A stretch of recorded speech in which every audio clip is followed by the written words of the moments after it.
All right, welcome into the Michigan Football Report Grades Edition. We're going to grade Jim Harbaugh, Josh Gattis, Don Brown, Shea Patterson, and every Michigan football position group from the 39-14 victory over Indiana on Saturday in Bloomington, Indiana, in a game that was tight early, 14-14 at one point. Michigan scores really all the points in the second half. They shut out the Hoosiers in the second half. Shea Patterson, 366 and 5 touchdown passes in the victory.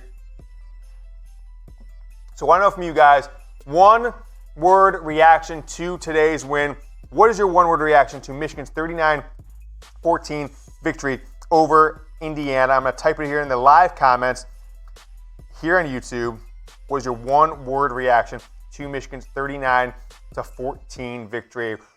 We've got the grades coming up. We're going to go through all of the positions, all of the coaches, and show you some really interesting stats as we are now officially in Ohio State week. Coming up after that, though, continue watching the show because we've got the Michigan-Ohio State first look, taking your questions live on the game. First up here on our Michigan football grades, Jim Harbaugh, Michigan's fifth-year coach, 0-4 against the Ohio State Buckeyes. That's changed in 6 days and 18 hours. We're giving him an A on the day for Jim Harbaugh. I thought everything about this performance from Jim Harbaugh was strong. The offense came out strong, hitting in the first half. The defense was strong after the first quarter, really throughout the rest of the game. You saw the game was tight at halftime. We all saw the game was tight.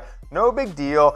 I never felt once, I don't know about you guys, I never personally felt once that this game was in jeopardy as we got out of the first quarter. So I didn't really ever feel that Michigan was going to lose this one. Team stats, the entire game, Michigan wins 39-14. It really dominates the game in a lot of ways, and it all started up front, or all started not really up front, all started with Shea Patterson and that passing game, which has really come out of nowhere. I can't tell you how many people I've talked to today in the last hour. They were just like, where in the world was this passing game all year? What the hell was this team? I haven't watched Michigan since they played Wisconsin 2 months ago. This is an entirely different team, but Jim Harbaugh now improves to 5-0 against the Indiana Hoosiers and is now the first time ever in his 10 years Michigan's coach that he went to Bloomington and did not have to go to overtime. Michigan, 24 straight games, 24 straight victories over the Indiana Hoosiers, 39 of the past 40. That's just insane. Is that not insane, Dylan? Can you imagine you're in the Big 12? Dylan's an Oklahoma State grad, the real OSU, they say. Imagine if, Baylor's lost 39-40 to Texas. That'd be crazy. Is that game going on right now? I should get a bet in on that one. But, all right, that is Jim Harbaugh 5-0 against Indiana Hoosiers. No coach has lost against Indiana since Bo Schembechler. Crazy enough to think about as Michigan's won 39 of the last 40 against the Hoosiers. Guys, it is the holiday season. We are now within 5 days of Thanksgiving. Black Friday, 6 days away. Make sure not to miss out on these Michigan football holiday sales. We've got 2 awesome items for you today that we scoured the internet for. You might have saw them on yesterday's show. They're still on sale, 50% off. Made it easy with those links. Chatsports.com/blue1 gets you to that awesome Michigan football jacket for only $32, or this $15, 50% off Block M. Just an amazing cotton shirt, big Block M. Get that for a kid, get that for a friend, get that for a loved one. Hell, get it for yourself. There's no problem with a little self-love. I'm telling you, Dylan, you better start spreading the word around here. If I don't get one of these $15 shirts, I think lunches are getting ended January 1st for Christmas. Any of these items, like this Michigan football, I got some laughs in the stats and research department on that one. This Michigan football hoodie for your lady. It's the women's hoodie, Block M. Get that one. That one's only like $24 with 50% off. So get going. 50% gear. Chatsports.com/blue. I'm going to put it in the comments on all these videos throughout the week. So if you can't remember it, chatsports.com/blue, blue1, blue3. Scroll through the comments, you'll see it there, or go down to the main if you're watching this. If you watch this after our live show, go down in the comments, click on those links, get hooked up with those. How about Josh Gattis? Giving Josh Gattis an A+ for the day. Giving Josh Gattis a big time A. If I can give Josh Gattis 2 A+, I would, because the man took a lot of crap from guys like me, fans like everybody, all throughout the year, and he started off strong in this game, 21 points, over 230 yards of offense in the first half. And what I liked the last 2 weeks is this wasn't Michigan of old. This wasn't your daddy's Michigan. This wasn't your older brother's Michigan. This wasn't last year's Michigan. They have continued to put the pedal to the metal when they've got big leads and have scored more points in back-to-back weeks against Michigan State and Indiana in big-time passing performances, more points in the second half than the first half. You don't often get that when you start off strong in the history of Michigan football. 366 yards passing today. Josh Gattis, I'm going to apologize to you, sir, for any criticism I had early in the year.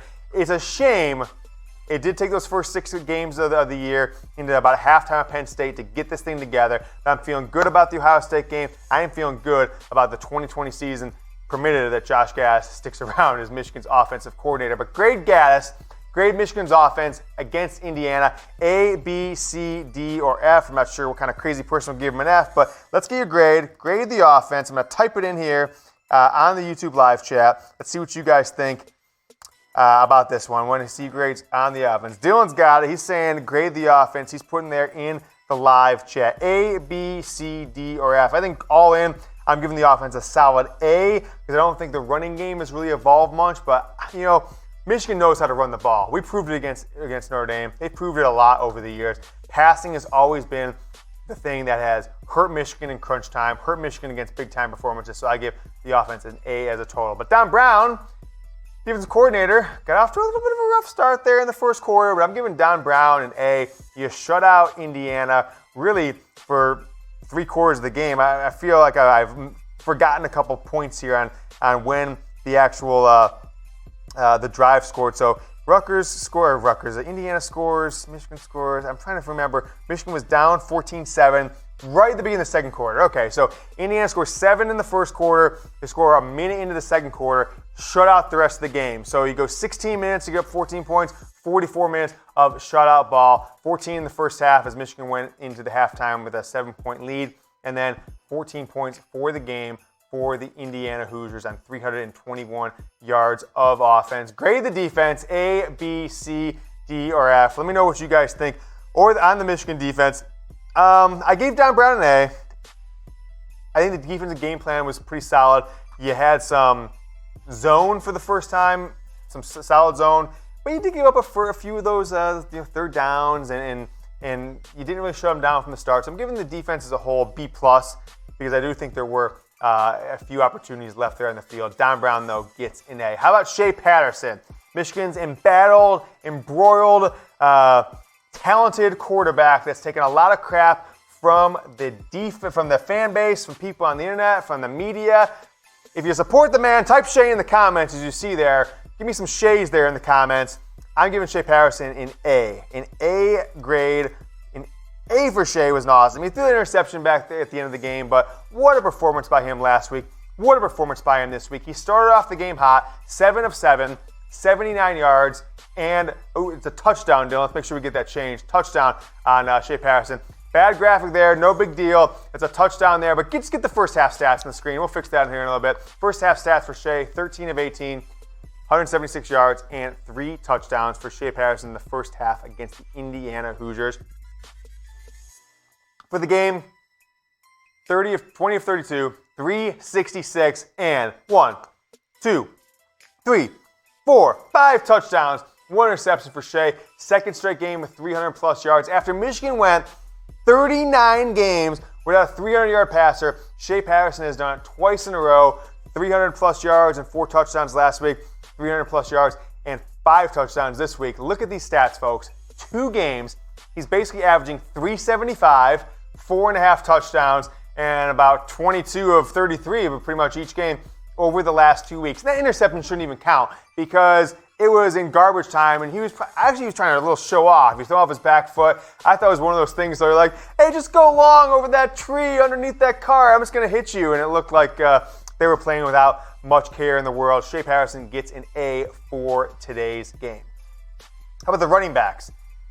Not much going on from the running backs lately, right? After the Notre Dame game, I mean, it's been a passing team in a lot of ways, and I'm giving the running backs a C+. Like, they didn't do anything bad. Zach Charbonnet really whiffed on a block early on, but not a ton going on from the running backs this game, last game either. So Michigan's focused on the pass, which is fine. But let's take a look here in a moment at our stat leaders. Yeah, Hassan Haskins, 13 carries, 47 yards on the day. No, 44 yards. You got it right. Toss it up whenever you get a chance. So Michigan, Zach Charbonnet, 8 carries, 46 yards. Hassan Haskins, 13 carries, 44 yards. And then Giles Jackson, right? 2 carries for 7 yards on the day. True Wilson also had 3 for 5 yards. Shea Patterson, 3 carries for -15, which of course counts sacks on that one. So not a ton going on from the running backs. Michigan didn't even get 100 yards rushing on the day as a team, so you can't really give them much of a running grade. Michigan 87 yards rushing on the day. Wide receivers, though, on the other hand, the wide receiving crew from the Michigan Wolverines, I'm giving them an A+. Now, Shea Patterson had 2 overthrows early on. I frozen cold takes myself. I typed at one point, the overthrows are killing this offense, when he overthrew Nico Collins. I think another one was Ronnie Bell. And this is right after he made an awesome throw down the field, 50 yards to Giles Jackson. But wide receivers get A+. Had Shea hit those 2 catches, this game would have exploded in the second quarter. Michigan probably would have scored 50 points today had he hit those 2 touchdown throws that they overthrow. Nico Collins, Donovan Peoples-Jones, Tariq Black, Giles Jackson, all had good games. Ronnie Bell added a catch for like 6 yards and a touchdown there too, but Giles Jackson, what a pretty real route he had. And folks, I'll say this.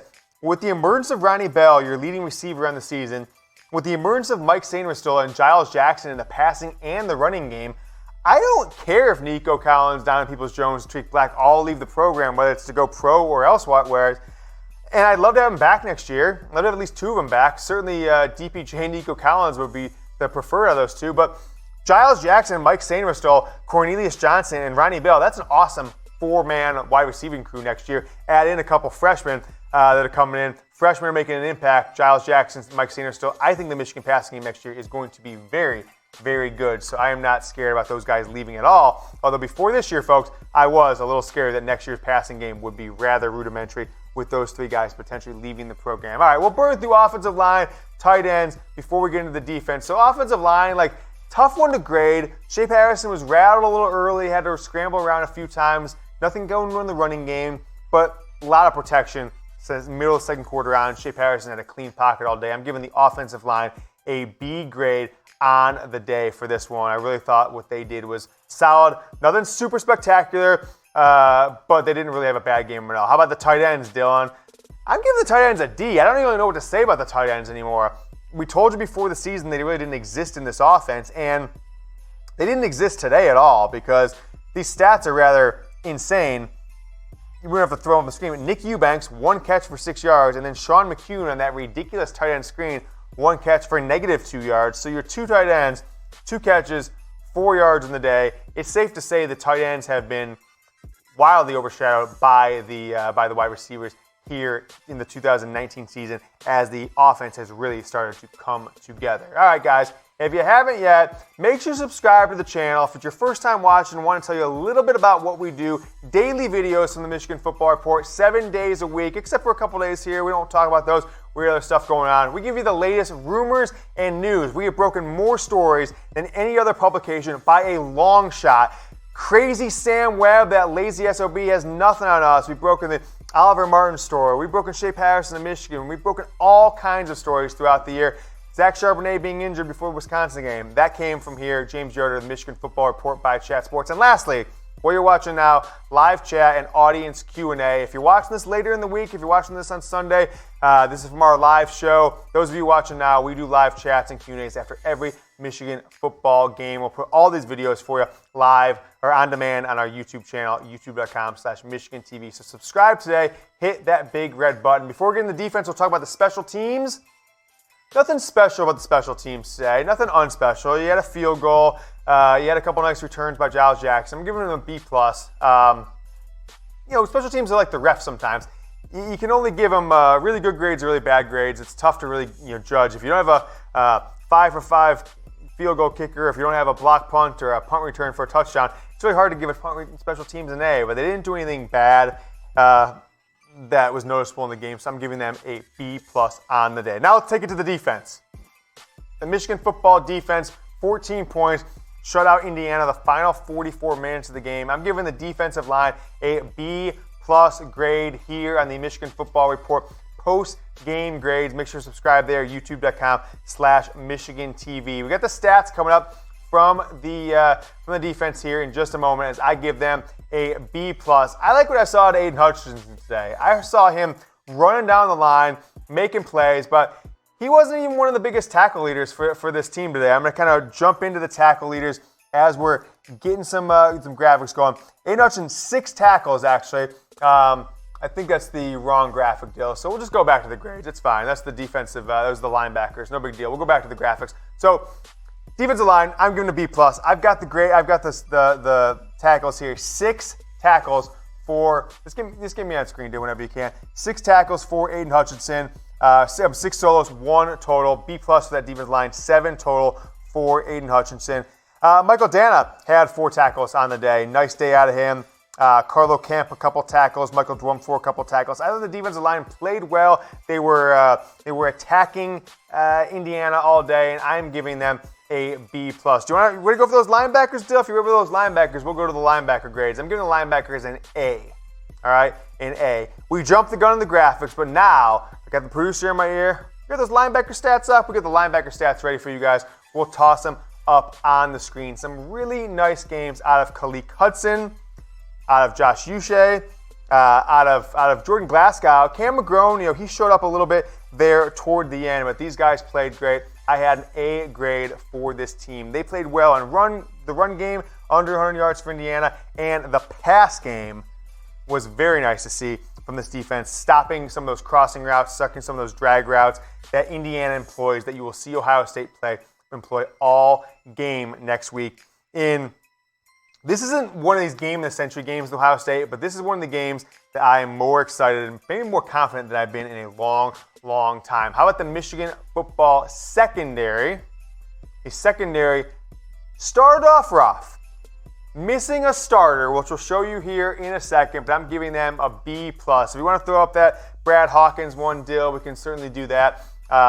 Brad Hawkins, Michigan's starting safety, a redshirt sophomore, 30 year in the program, still have a couple years after this next year.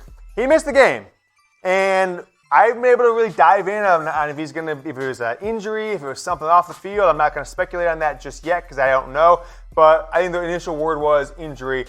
10 games played this year, 53 tackles, 30 solos, a pass breakup. He didn't play the game. Daxton Hill got the start for Michigan Wolverines, and they had a nice game in the secondary against this man, Peyton Ramsey, who we've seen before.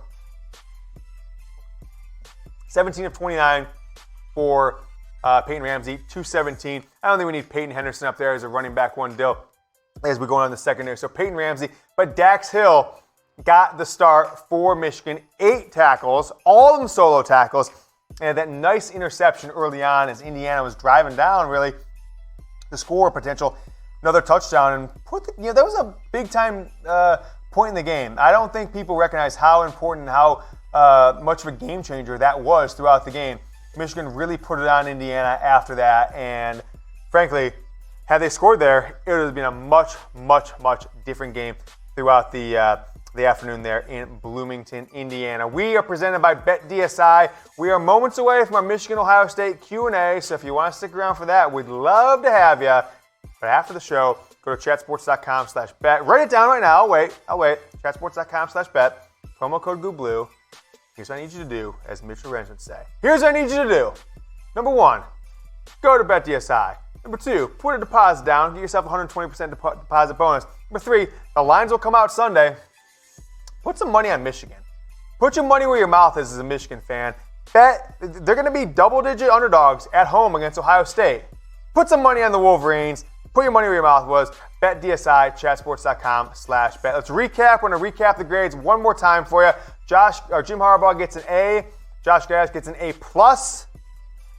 Josh? Don Brown gets an A. Shea Patterson gets an A. The running backs get a C+. The wide receivers get an A+. This passing game is in a better spot than it's maybe ever been in the history of the Michigan football program, which is crazy to say after what we saw in September and the first half of October. Offensive line's getting a B. Tight ends didn't really exist today, so I'm giving them a D. Not really much going on there. 2 catches for 4 yards. Special teams given a B+. Defensive line, a B+. Linebackers get an A. And the secondary, down a starter in Brad Hawkins, they get a B+. Dax Hill might be your player of the game for the defense, but I'll ask you guys this question. Who is your player of the game for the entire program, the entire football team, offense, defense, special teams? Who is your player of the game? I got to go with Shea Patterson. You put together this kind of performance, back-to-back weeks, 20 of 32, 5 touchdowns, 366 yards. He is my player of the game. Nico Collins, Dax Hill are close seconds.